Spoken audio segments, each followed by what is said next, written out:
ये अच्छा, बहुत अच्छा क्लोजर मिला इस पे। सो ठीक है, अभी भाई ने रेवेन्यू मॉडल्स के बारे में बताया कि कैसे उन्होंने ना अपने यूजर्स के हिसाब से, जो उनको ज्यादा सर्व कर रहा था, जो उनके वाई को सर्व कर रहा था अच्छे से, उसके हिसाब से उन्होंने सोचा। रेवेन्यू मॉडल्स तो भी देखा जाए तो हजारों है, हंड्रेड्स ऑफ, तुम जाके गूगल करो रेवेन्यू मॉडल्स आ जाएंगे, पूरी बुक मिल जाएगी। लेकिन तुमको कौन सा यूज करना चाहिए, वो ज्यादा इंपॉर्टेंट क्वेश्चन है। 10 रेवेन्यू मॉडल हो जिसके ऊपर जरा भी कुछ नहीं अच्छा है और खराब हो रहा है, तुम्हारा ब्रांड भी खराब कर रहा है हर चीज, उससे बेटर है कि तुम एक रेवेन्यू मॉडल हो जो सच में तुम्हारे वाई से मैच कर रहा हो, तुम्हारी ऑडियंस को भी सर्व कर रहा हो। जैसा भाई ने एट द एंड किया, उन्होंने जो रेवेन्यू मॉडल्स एड्स को नहीं किया, उन्होंने 7 habits of highly effective readers की बुक बनाई और ऐप है। अच्छा ठीक है भाई, ये सब चीजें तो है। मेरा अभी ये क्वेश्चन, नेक्स्ट क्वेश्चन ये है कि अब इन सारी चीजों में से you are doing lot of things, तो उसमें से तुम्हारा सबसे ज्यादा फोकस कौन सी चीजों पर रहता है? रीडिंग। सी, सब लोग बोलते हैं ना, I want to change the world, मुझे दुनिया बदलनी है। You don't have to change the world, you have to change ourselves. Right. अगर मैं खुद पढ़ना बंद किया तो मुझे क्या अधिकार है to say make India read, right? Right. So be the change you wish to see in others. मैं कभी किसी को, दोस्तों को नहीं बोलता हूँ एक्सरसाइज करो, रीडिंग करो, मेडिटेशन करो, बस मैं करता हूँ। जिस दिन मैंने वो करना बंद किया, सब खत्म हो जाएगा। फरीद भी पढ़ना बंद कर देगा, राइट? मैं उसको बोलता नहीं बुक्स पढ़ो, तो वो देखता है ना मुझे, right? So practice, don't preach. Actually Gandhi ji ने भी कहा था ना, यस यस, करो और लोग इंस्पायर हो। ये चीज़ है ना, ऐसा मैंने कोई तो बुक में भी पढ़ा था, मैं रेफरेंस हमेशा भूल जाता हूँ, भाई को हमेशा याद रहता है। मैं वो बुक के अंदर बताया गया था कि अगर आपको अपने बच्चे को कुछ सिखाना है ना, तो one of the best way कि आप उसको बोलने से अच्छा ना खुद आप बुक लो। अगर बुक रीडिंग की हैबिट डालना है तो इंस्टेड ऑफ सेइंग कि जा बेटा बुक पढ़, इससे आप खुद बुक पढ़ना चालू करो, वो बच्चा आपको देखेगा और आपके जैसे हरकतें करेगा। और ये चीज़ कई बार देखी भी जाती है, आपने अगर आपके रिलेटिव में बच्चे होंगे तो देखना, वो लोग जो माँ बाप करते हैं वो लोग कहीं ना कहीं उसी चीज़ को ऑस्मोसिस के थ्रू सीखते हैं और उसको करने लग जाते हैं। तो नाइस, दैट्स वेरी नाइस भाई। तो वही, अच्छा मेरा है ये, लेकिन इससे रिलेटेड एक था कि अभी आपके फ्यूचर गोल्स के लिए, जैसे कि आपका 7 habits of highly effective reader book है, आपका बुकलेट ऐप है, आप बॉट के बारे में भी सोच रहे हो, रीडिंग, इनके अंदर से आप किस पे ज़्यादा फोकस करने का सोच रहे हो कि मैं कौन सी चीज़, किस पे मैं आगे और अपना एनर्जी और टाइम इन्वेस्ट करूंगा? I think that's a very important question and we all have to think about this problem. आपने कुछ समय पहले बोला कि हमको नेचुरली इंस्टेंट ग्रेटिफिकेशन को जाना हमारा नेचुरल इंस्टिंक्ट है, उसमें कुछ गलत नहीं, right? Given a choice to watch Kapil Sharma और Steve Jobs interview, we know our natural inclination is towards entertainment, right? But we know long run में ये सब चीजें इंपॉर्टेंट है, राइट? एक्सरसाइज, रीडिंग, अच्छे इंटरव्यू, टफ चीजें, राइट? तो वहाँ प्रॉब्लम क्या आता है कि विल पावर लगती है। See, even if reading a book is not a physical activity, it requires will power, same like going to the gym, right? तो हम सिर्फ विल पावर बढ़ाने के चक्कर में रहते हैं, राइट? रात को सोने से पहले वी ट्रस्ट और विल पावर, और जैसे ही सुबह 5:30 का अलार्म बजता है, स्नूज आ जाता है और फिर चादर वापस उड़ जाती है, वो सब हो जाता है। तो एक चीज है to increase the will power, which is difficult, which we discuss right. दूसरी चीज है to place motivational factors around it so that you don't need any will power. Okay, example, remove the concept of runs from cricket and cricket will be the most boring thing in the world, right? हमको लगता है it's bats and balls that excite us, no, it's the motivational factors। मतलब क्या? the gaming elements, scoreboard is a feedback system।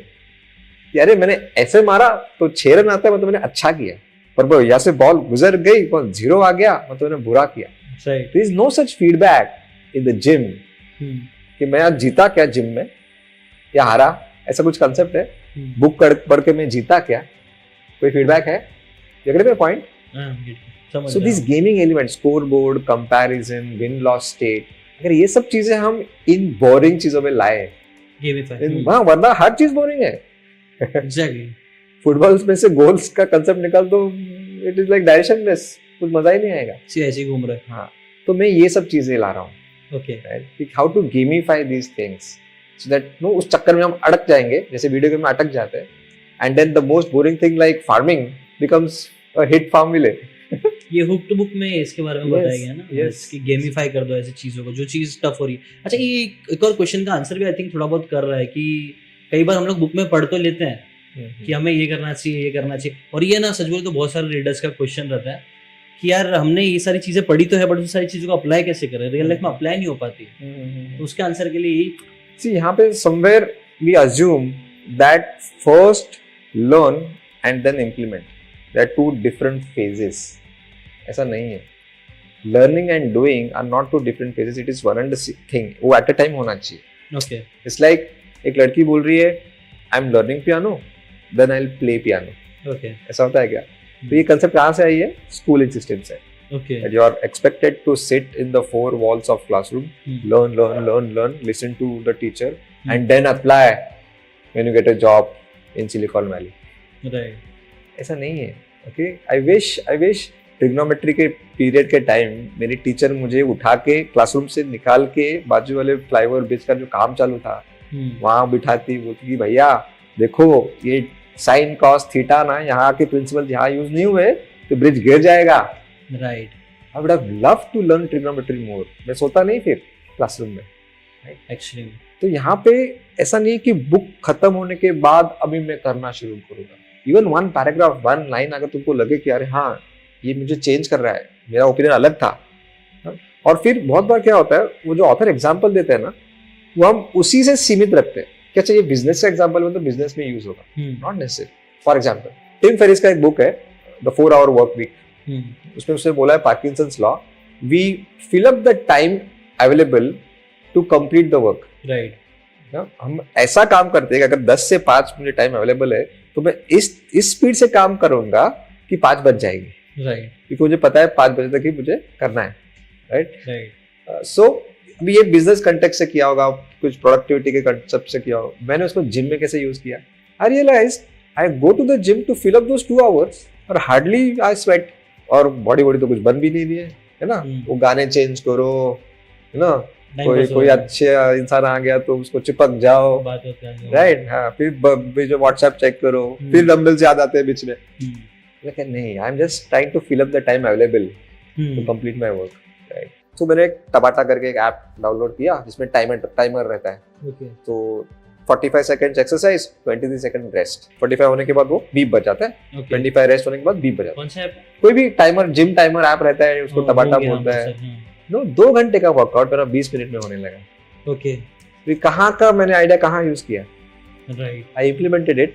Yes, with in 24 hours. तो करना क्या है, जब भी कुछ नई चीज आप सीखते हो ना, force yourself to take action on it within 24 hours. हाँ, पढ़ लिया अभी करेंगे, ऐसा नहीं होता. फिर नहीं होता वो मैंने भी बहुत बार नोटिस किया कि हाँ कल कर लेंगे, कभी बाद में कर लेंगे, फिर वो नहीं हो पाता. कुछ न्यू चीज आती रहती है. मैं तो बोलता हूँ किताब बंद करो और जाओ करके आओ, सीधा act. That is more important then finishing the book. Right. या तो ऑथर ज्यादा खुश हो जाएगा कि आपने एक्चुअली कुछ एक्शंस लिए. सर बहुत सारे एग्जांपल्स मैं बोल सकता हूँ. एक्ट ऑफ काइंडनेस हमेशा हम पढ़ते हैं बुक्स में, एक्ट ऑफ काइंडनेस. तो उसमें हमेशा मेरे को चाय का एडिक्शन है. मैं चाय के टपरी पे जाके चाय पीता हूँ. मैं हमेशा एक छोटी सी लड़की है जो कुछ बेचती है, टिश्यू पेपर वगैरह बेचती थी, मास्क बेचती थी लॉकडाउन में. तो मैं वो चाय वाले को बोलता था कि दे दो उसको एक, और मैं 10 रुपया देता था. वो मेरी दोस्त हो गई थी, छोटी बच्ची थी, उसका नाम था करिश्मा. तो फिर वो एक्ट ऑफ काइंडनेस का मैंने पढ़ा एक दिन पहले. तो उसने बोला था कि सिर्फ देना नहीं, फिजिकली देना है. तो उस दिन मैंने चाय वाले को सिर्फ बोला नहीं कि जा देके मैं तेरे को पैसा दूंगा. पैसा देना is not the big thing. मैंने हाथ से वो चाय की कप उठा के उसको हाथ से दी. And I exchange the expression and I saw that smile. तब मुझे ज्यादा सुकून मिला रात को सोते वक्त. Now I understood what the author was trying to tell. Okay. ये चीजें करनी है.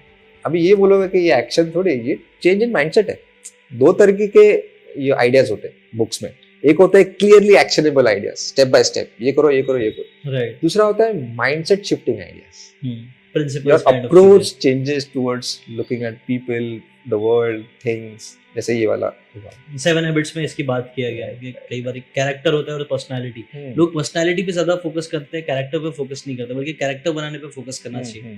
और ज्यादातर ऑथर्स लोग ना यही करते थे, मतलब कि सिर्फ हाँ कुछ नहीं, आपको किसी से मिलते हो तो स्माइल कर लो, मतलब ये सब चीजें सिर्फ पर्सनालिटी बनाने के लिए आप ऐसा चलो ये करो, बहुत रोबोटिक काइंड ऑफ चीज है. लेकिन वो उसके अंदर ऑथर क्या बोलते हैं कि आप अपने कैरेक्टर ही ऐसा बनाओ कि वो जाए तो उसके जेन्युइन एक स्माइल निकले, आप जॉली पर्सन रहो, आप अच्छे से मिलो, एक अलग ही लेवल का वो कैरेक्टर बनाओ वैसा. इस हर चीज जो मैंने मिशन में की है कहीं ना कहीं बुक से ही वो इंस्पिरेशन मिला, उसको इम्प्लीमेंट किया. जैसे गांधी जी की स्टोरी से मैंने ये ऑक्शन वाली आइडिया इम्प्लीमेंट की, और चाय के एग्जांपल की. ये ब्यूटीफुल बात मुझे हमेशा लगती है कि हमें ना कई बार जो चीज सीखते हैं वही उसको कहाँ कहाँ इम्प्लीमेंटेशन होता है और कब कब होता है वो अपने को पता भी नहीं रहता है, बट हाँ लाइफ में कभी ना कभी वो आ जाता है वक्त कि हाँ उस प्रिंसिपल का यूज हमें मिल जाता है जो एक काइंड ऑफ सही डायरेक्शन में हमें लेके जाता है. Nice. Awesome.